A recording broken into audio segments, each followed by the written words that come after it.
नमस्ते दोस्तों, मैं हूं प्रदीप कुमार। आप देख रहे हैं डिजिटल मार्केट। वीडियो शुरू करने से पहले बता दूं, ये वीडियो एक एजुकेशनल पर्पस के लिए है। अगर आप स्टॉक मार्केट में कोई भी फाइनेंशियल इन्वेस्टमेंट करते हो तो अपने फाइनेंशियल एडवाइजर से सलाह जरूर लें या फिर अपनी सोच समझ के साथ ही स्टॉक मार्केट में इन्वेस्टमेंट करें। अगर आपको स्टॉक मार्केट में कोई भी फाइनेंशियल लॉस होता है तो उसके लिए ये वीडियो रिस्पॉन्सिबल नहीं रहेगी। तो चलो दोस्तों, वीडियो शुरू करते हैं। दोस्तों, आज हम बात करने वाले हैं नवकार कॉरपोरेशन स्टॉक के बारे में। देखा जाए तो ये stock logistic and cargo sector से बिलोंग करता है। देखो, आज इस स्टॉक के बारे में दो ऐसी इंपॉर्टेंट चीज मैं आपको बताने वाला हूं। अगर वो दो चीजें आप किसी भी स्टॉक के बारे में बारीकी से जान जाते हो तो समझ लो आपने उस स्टॉक के बारे में 60 से लेके 80% तक जो डीप फंडामेंटल एनालिसिस है वो मात्र चंद मिनट की वीडियो में कर डाली। किसी भी स्टॉक में इन्वेस्टमेंट करने से पहले ये दो पॉइंट जानना काफ़ी ज़्यादा ज़रूरी है। एक एग्जांपल के तौर पे समझते हैं। जब आप किसी भी बैंक में जाते हो, वहाँ पे कोई भी लॉन्ग टर्म इन्वेस्टमेंट करते हो, मान लो वहाँ पे आप कोई भी एफडी करवाते हो या फिर कोई भी म्यूचुअल फंड या इक्विटी में आप इन्वेस्टमेंट करते हो, तो जाहिर सी बात है भाई, आप बैंक से एक सवाल हमेशा करते हो, भैया जहाँ पे हम लॉन्ग टर्म इन्वेस्टमेंट कर रहे हैं, आखिर यहाँ पे कितने लंबे टाइम ड्यूरेशन की होल्डिंग करने पर आखिर हमें कितनी मैच्योरिटी मिलेगी। लेकिन अगर बात करें हम स्टॉक मार्केट के केस में, तो हम ये सारी चीज़ें वहाँ पर इग्नोर कर देते हैं और स्टॉक के बेसिक फंडामेंटल देख के स्टॉक में बड़ा ट्रेड हम ले लेते हैं। और जब हम वहां पे कोई बड़ा इन्वेस्टमेंट कर देते हैं या कोई बड़ा ट्रेड वहां पे ले लेते हैं तो काफ़ी ज़्यादा सवालों के जवाब हमारे सामने आके खड़े हो जाते हैं। जैसे कि भाई, हमें स्टॉक में ट्रेड करना चाहिए था या नहीं करना चाहिए था, स्टॉक में रिटर्न मिलेगा भी कि नहीं मिलेगा, इसमें गिरावट होगी तो आखिर कितनी हो सकती है, ठीक है, स्टॉक में अगर जो रिटर्न मिलेगा कितने लॉन्ग टर्म में हमें कितना रिटर्न मिलेगा, ये स्टॉक कितना ज़्यादा रिटर्न दे सकता है, शॉर्ट टर्म में ज़्यादा प्रॉफिटेबल रहेगा या फिर लॉन्ग टर्म में ज़्यादा प्रॉफिटेबल रहेगा। ऐसे काफ़ी ज़्यादा सवालों के ढेर हमारे सामने आके खड़े हो जाते हैं। लेकिन सोचो क्या होगी अगर आपको ये सारे सवालों के जवाब उस स्टॉक में इन्वेस्टमेंट करने से पहले मिल जाए, तो सोचो कितना ज़्यादा इजी होगा, कितना आसान होगा ये जानना कि हमें उस स्टॉक में ट्रेड करना चाहिए या फिर नहीं करना चाहिए। इसी वजह से मैं आपके सामने ये दो पॉइंट लेके आया हूँ जो हर एक इन्वेस्टर्स को स्टॉक मार्केट में इन्वेस्टमेंट करने से पहले जरूर देखने चाहिए। सबसे पहला जो पॉइंट है वो है स्टॉक के पिछले 5 साल के रिटर्न के बारे में, जिससे हमें यह पता चलेगा कि भाई नवकार कॉरपोरेशन स्टॉक ने आखिर पिछले 5 सालों में अपने इन्वेस्टर्स को कितना रिटर्न दिया और कितनी ज़्यादा वहाँ पे हमें गिरावट देखने को मिलती है। जहाँ से आपको एक पैटर्न देखने को मिलेगा, एक अंदाजा आपको देखने को मिलेगा कि भाई ये स्टॉक शॉर्ट टर्म में ज़्यादा प्रॉफिटेबल है या फिर ये स्टॉक लॉन्ग टर्म में ज़्यादा प्रॉफिटेबल है, या फिर ऐसे कौन कौन से नेगेटिव टाइम ड्यूरेशन हो सकते हैं जहाँ पे स्टॉक में आपको भर भर के गिरावट देखने को मिल सकती है, या फिर ऐसे कौन कौन से पॉजिटिव टाइम ड्यूरेशन है जहाँ पे आपको स्टॉक में भर भर के रिटर्न देखने को मिल सकता है। मैक्सिमम स्टॉक में कितनी गिरावट हो सकती है और मैक्सिमम ये स्टॉक कितना ज़्यादा रिटर्न देने का दम रखता है। साथ में एक नज़र डालेंगे स्टॉक के होल्डिंग पैटर्न के बारे में। कुछ बारीकियां हैं जो मैं आपके साथ शेयर करना चाहूँगा होल्डिंग पैटर्न को लेके। साथ में एक निष्कर्ष तक पहुँचने की कोशिश करेंगे कि क्या हमें स्टॉक में ट्रेड करना चाहिए या फिर नहीं करना चाहिए। आपके काफ़ी ज़्यादा सवालों के जवाब इस वीडियो में छुपे हुए हैं। वीडियो को पूरा जरूर देखिएगा। आई होप कि यहाँ से आपको काफ़ी ज़्यादा वैल्यूएबल इन्फॉर्मेशन देखने और सुनने को मिलने वाली है। तो चलो दोस्तों, वीडियो शुरू करते हैं। दोस्तों, अगर बात करें नवकार कॉरपोरेशन स्टॉक के पिछले 5 साल के रिटर्न के बारे में, तो देखते हैं स्टॉक ने शॉर्ट टर्म और लॉन्ग टर्म में आखिर अलग अलग टाइम ड्यूरेशन की होल्डिंग करने पे आखिर अपने इन्वेस्टर्स को कितना रिटर्न दिया और कितने यहाँ पे हमें गिरावट देखने को मिलती है। अगर स्टॉक में शॉर्ट टर्म को लेके देखा जाए तो देखते हैं शॉर्ट टर्म में ये स्टॉक कितना ज़्यादा प्रॉफिटेबल रहा और कितनी ज़्यादा गिरावट हमें स्टॉक में देखने को मिलती है। अगर शॉर्ट टर्म में हम यहाँ पे 1 वीक की होल्डिंग की बात करें तो 1 वीक में स्टॉक ने करीब 5.25% से ज़्यादा की गिरावट दर्ज की है। अगर स्टॉक में 1 महीने की होल्डिंग की बात करें तो 1 महीने में स्टॉक ने करीब 28.5% से ज़्यादा की गिरावट दर्ज की है। और अगर स्टॉक में 3 महीने की होल्डिंग की बात करें तो 3 महीने में स्टॉक ने करीब 13.5% से ज़्यादा की गिरावट यहाँ पे दर्ज की है।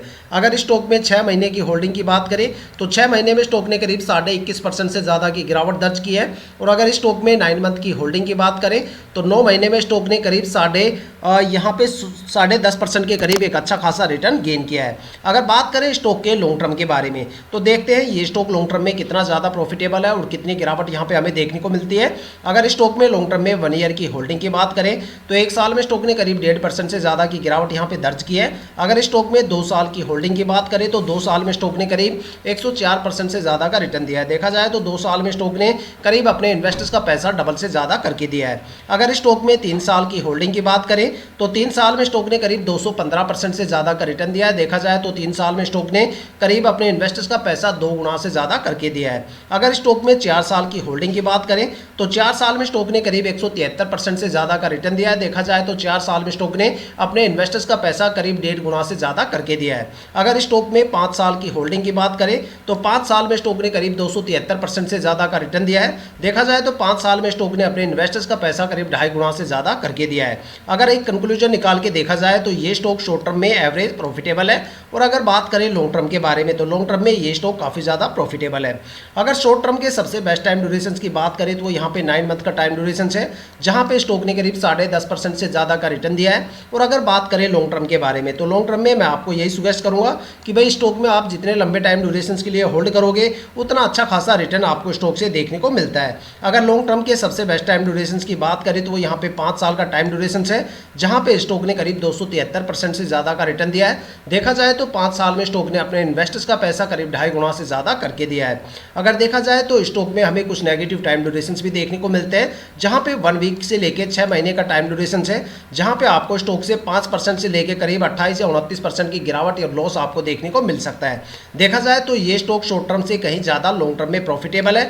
और अगर आप ये सोचते हो भाई स्टॉक से एक अच्छा खासा अगर पॉजिटिव मोमेंटम की बात करें तो स्टॉक को कम से कम आपको 1.5 या 2 साल के लिए होल्ड करना पड़ेगा, तब जाके आपको स्टॉक से एक अच्छा खासा पॉजिटिव मोमेंटम देखने को मिलता है। तो देखा जाए तो दोस्तों ये सारे रिटर्न जो मैंने आपको बताया ये पिछले 5 साल के रिटर्न है, जिसे आप किसी भी फाइनेंशियल वेबसाइट पे भी चेक कर सकते हो या फिर अपनी ब्रोकरेज एप्लीकेशन पे भी चेक कर सकते हो। लेकिन जिस पर्पज़ के लिए हम ये वीडियो बना रहे हैं वो पर्पज़ यहाँ पे अभी भी खत्म नहीं हुआ।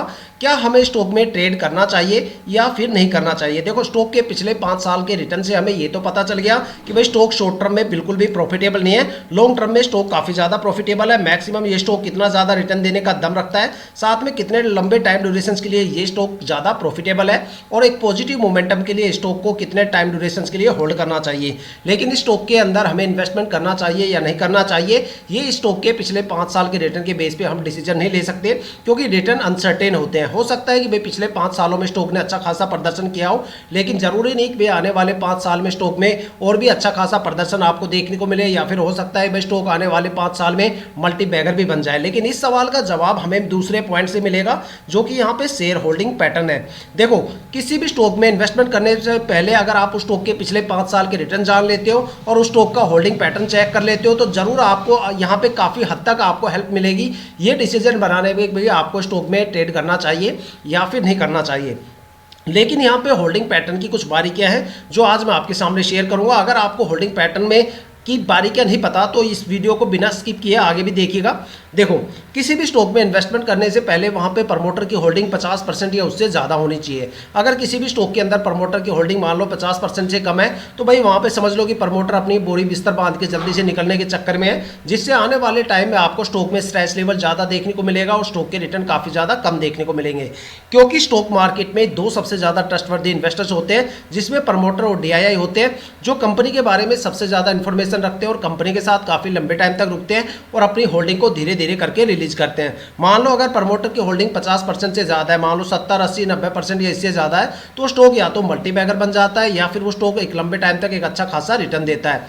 देखा जाए तो स्टॉक मार्केट में 2 सबसे ज़्यादा पैनिक इन्वेस्टर्स की भी कैटेगरी होती है। अगर आपको ये लग रहा है कि मैं पब्लिक इन्वेस्टर्स को लेकर यहाँ पर डिस्कशन करने वाला हूँ तो फिर आपको अपनी फंडामेंटल एनालिसिस को काफ़ी हद तक इंप्रूव करने की ज़रूरत है, क्योंकि स्टॉक मार्केट में जो सबसे ज़्यादा पैनिक इन्वेस्टर्स की कैटेगरी आती है उसको FII बोलते हैं। FII का मतलब होता है फॉरेन इंस्टीट्यूशनल इन्वेस्टर्स। वो इन्वेस्टर्स जो डोमेस्टिक मार्केट के साथ साथ ग्लोबल मार्केट में भी इन्वेस्टमेंट करते हैं, वो इन्वेस्टमेंट और एनालिसिस दोनों तरीके से पब्लिक इन्वेस्टर से हमेशा 2 कदम आगे चलते हैं। जब उनको पता चलता है कि ग्लोबल मार्केट में कोई बड़ी गिरावट होने वाली है या फिर वहाँ पे कोई ऐसा रीजन बन रहा है कि जिससे ग्लोबल मार्केट में बड़ी गिरावट हो सकती है, तो यहाँ पे सबसे पहले बिकवाली करते हुए नजर आते हैं। जब FII बिकवाली करती है, बिकवाली करके निकल जाती है, तब जाके पब्लिक इन्वेस्टर्स वहाँ पे पब्लिक इन्वेस्टर्स को पता चलता है भाई मार्केट में कोई बड़ी गिरावट होने वाली है, तब जाके पब्लिक इन्वेस्टर्स पैनिक होना स्टार्ट करते हैं और एक बड़ा सेलिंग प्रेशर हमें देखने को मिलता है और तब जाके मार्केट में एक बड़ी गिरावट हम जन्म लेती है।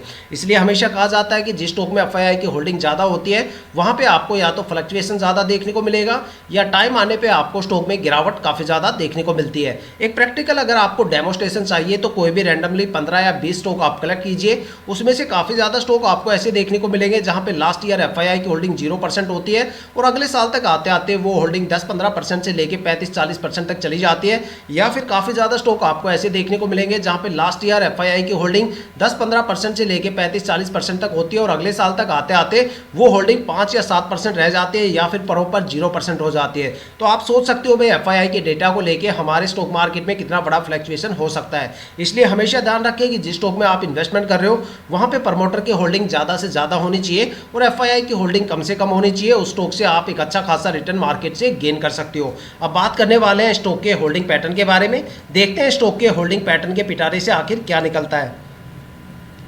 अगर बात करें स्टॉक के प्रमोटर की होल्डिंग के बारे में तो देखो यहाँ पे जो प्रमोटर की होल्डिंग है वो 70.45% थी पिछले साल, जो इस साल भी 70.45% है। तो देखा जाए तो यहाँ पे हमारे 2 पॉइंट क्लियर हो जाते हैं। सबसे पहला पॉइंट कि भाई प्रमोटर की होल्डिंग लगातार 50% से ज़्यादा है, और दूसरा कि प्रमोटर की होल्डिंग में हमें क्वार्टर टू क्वार्टर कोई भी चेंजेस देखने को नहीं मिल रहा, जिसका सीधा सीधा संकेत ये जाता है भाई जो प्रमोटर्स हैं वो कंपनी और स्टॉक के साथ काफ़ी लंबे टाइम तक रुकने वाले हैं, जिससे हो सकता है कि स्टॉक में आपको लंबे टाइम तक एक अच्छा खासा रिटर्न देखने को मिलने वाला है, क्योंकि प्रमोटर यहां पे अपनी होल्डिंग को बिल्कुल भी रिलीज नहीं कर रहे।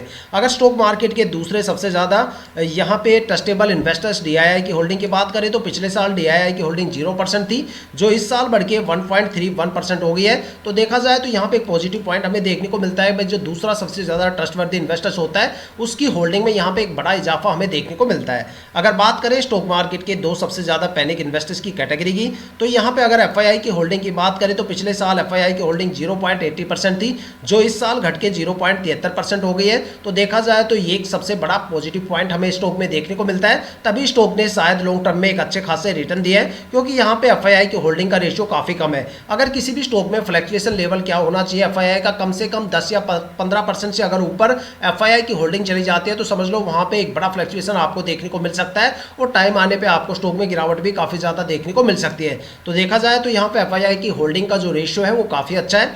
अगर यहाँ पे पब्लिक इन्वेस्टर्स की होल्डिंग की बात करें तो भाई पिछले साल यहाँ पे पब्लिक इन्वेस्टर्स की होल्डिंग 20.83% थी, जो इस साल घट के 18.98% हो गई है। तो देखा जाए तो यहाँ पे पब्लिक इन्वेस्टर्स की होल्डिंग का जो रेशियो है वो भी काफ़ी अच्छा है, और यहाँ पे सबसे बड़ा बात यह है कि भाई प्रमोटर की होल्डिंग काफ़ी ज़्यादा है और ये लगातार अपनी होल्डिंग को मेंटेन करके चल रहे हैं। तो स्टॉक में आने वाले टाइम में आपको एक अच्छा खासा रिटर्न देखने को मिल सकता है। देखा जाए तो यहाँ पे आपको शॉर्ट टर्म में जो नेगेटिव इंपैक्ट देखने को मिल रहा है वो इसका सबसे बड़ा रीजन ये हो सकता है। देखो अगर होल्डिंग पैटर्न के डेटा को चेक करें तो डेटा के अंदर कोई भी कमी हमें देखने को नहीं मिलती। यहाँ पे अगर मैं पॉजिटिव पॉइंट की बात करूँ तो मुझे यहाँ पे सारे ही पॉजिटिव पॉइंट देखने को मिल रहा है, यहाँ पे नेगेटिव पॉइंट मुझे कोई भी देखने को नहीं मिल रहा। सबसे पहला पॉइंट कि भाई प्रमोटर की होल्डिंग 50% से ज़्यादा है, दूसरा प्रमोटर अपनी होल्डिंग को बिल्कुल भी चेंज नहीं कर रहे, लगातार अपनी होल्डिंग को मेंटेन करके चल रहे हैं। साथ में डीआईआई की होल्डिंग में बड़ा इजाफा है, एफआईआई की होल्डिंग का पैटर्न भी काफ़ी अच्छा है, साथ में पब्लिक इन्वेस्टर्स की होल्डिंग का पैटर्न भी काफ़ी अच्छा है। तो देखा जाए तो स्टॉक के जो होल्डिंग पैटर्न है वो काफ़ी अच्छा है। देखा जाए तो यहाँ पे जो पिछले 6 महीनों से जो यहाँ पे 1 वीक से लेके 6 महीने की जो गिरावट का टाइम ड्यूरेशन है, ये वो टाइम ड्यूरेशन हो सकता है जब मार्केट में देखा जाए तो मार्केट में पिछले 7-8 महीनों से काफ़ी ज़्यादा गिरावट के माहौल बने हुए हैं। देखा जाए तो एक बार अगस्त और सितंबर पे नज़र डालें तो अगस्त और सितंबर 2024 में यूरोप के हालात काफ़ी ज़्यादा खराब थे। वहाँ पे काफ़ी ज़्यादा कंट्री में जियोपॉलिटिकल टेंशन चल रही थी, जिसके चलते इंडियन स्टॉक मार्केट में हमें 2 सबसे बड़े क्रैश देखने को मिले। उसके बाद अगर अक्टूबर की बात करें तो काफ़ी ज़्यादा स्टॉक में अपर सर्किट लगभग लग गए थे, लेकिन क्वार्टरली रिजल्ट बीच में आने की वजह से काफ़ी ज़्यादा स्टॉक में ट्रेडिंग विंडो क्लोज हो गई, जिसकी वजह से एफआईआई की बड़ी बिकवाली हमें देखने को मिली।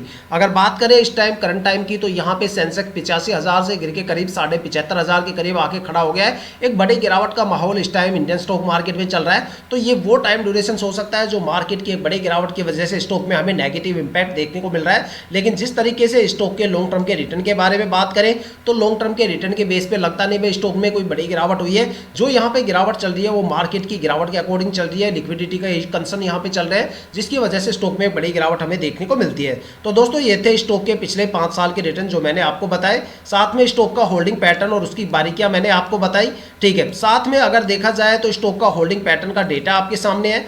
ठीक है, साथ में स्टॉक का होल्डिंग पैटर्न का पिछले साल का डेटा आपके सामने है। अब डिसीजन आपको लेना है कि भाई क्या आपको स्टॉक में ट्रेड करना चाहिए या फिर नहीं करना चाहिए। अपनी जो कीमती राय है वो हमें कमेंट करके जरूर बताइएगा, ताकि जितने भी नए इन्वेस्टर्स वीडियो पे आए उनको यहाँ पे डिसीजन मेकिंग बनाने में काफ़ी ज़्यादा हेल्प मिले। तो दोस्तों ये थी अब तक की सबसे latest information Navkar corporation stock के रिटर्न्स और स्टॉक के होल्डिंग पैटर्न को लेके। अगर आपके माइंड में कोई भी ऐसा स्टॉक है जिसमें आप इन्वेस्टमेंट करने की सोच रहे हो, या फिर आपने उस स्टॉक में इन्वेस्टमेंट कर दिया और आपको स्टॉक के रिटर्न के बारे में बिल्कुल बिल्कुल नहीं पता, तो आप हमें कमेंट करके अपने स्टॉक का नाम बताइए, हम आने वाली वीडियो में आपके स्टॉक को जरूर कवर करेंगे। अगर आप इस वीडियो या चैनल पर नए हो तो चैनल को सब्सक्राइब जरूर कीजिएगा, ताकि हम जितने भी डीपली एनालिसिस करके आप लोगों के लिए वीडियो लेके आते हैं उसकी नोटिफिकेशन आप तक सबसे पहले पहुंचे, ताकि आप स्टॉक मार्केट के हर पहलू से रूबरू रहें, अपने आप को अपडेट और अपग्रेड करते रहें। इसी के साथ ये वीडियो समाप्त करते हैं, मिलते हैं नेक्स्ट वीडियो के साथ।